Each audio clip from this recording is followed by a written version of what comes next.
Every month, an average of 8,000 people in Central Florida dial 211 for help. But new tonight at 5:30, the United Way CEO is responding now that 9 Investigates found out nearly half of those calls were going unanswered. It was a betrayal to our community.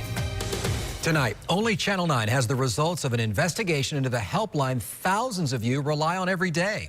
211 connects people with critical services for everything from food stamps to child care to domestic violence shelters. Eyewitness News anchor Nancy Alvarez started looking into complaints, including hold times as long as, get this, an hour in calls that went unanswered. She found out about sweeping changes that are now being made.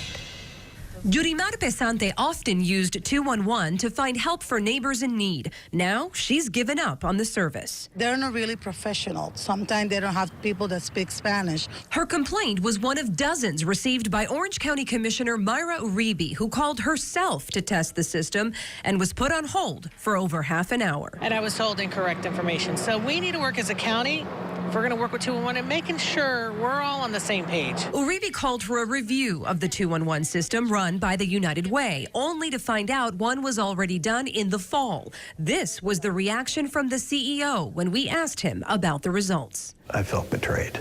Jeff Hayward opened up about a difficult chapter that began last summer when a manager resigned and raised red flags. The investigation that followed revealed a disturbing trend. 45% of calls coming into 211 were going unanswered. And Hayward says the center director was manipulating the call-in queue to cover up complaints. It was a betrayal to me. It was a betrayal to everybody who called.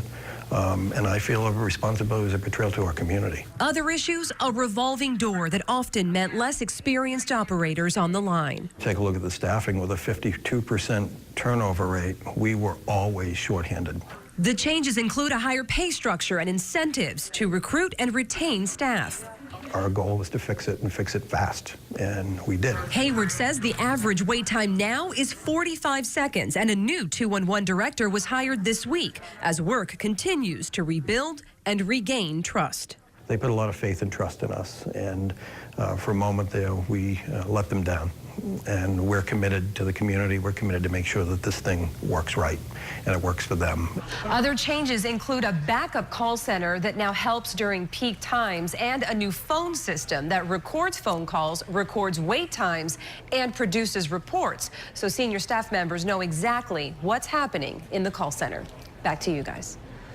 Late this afternoon, the United Way CEO sent out a letter to local leaders with a detailed list of what went wrong and what's been happening to correct it. You can see it on WFTV.com. Just click on this story on the homepage.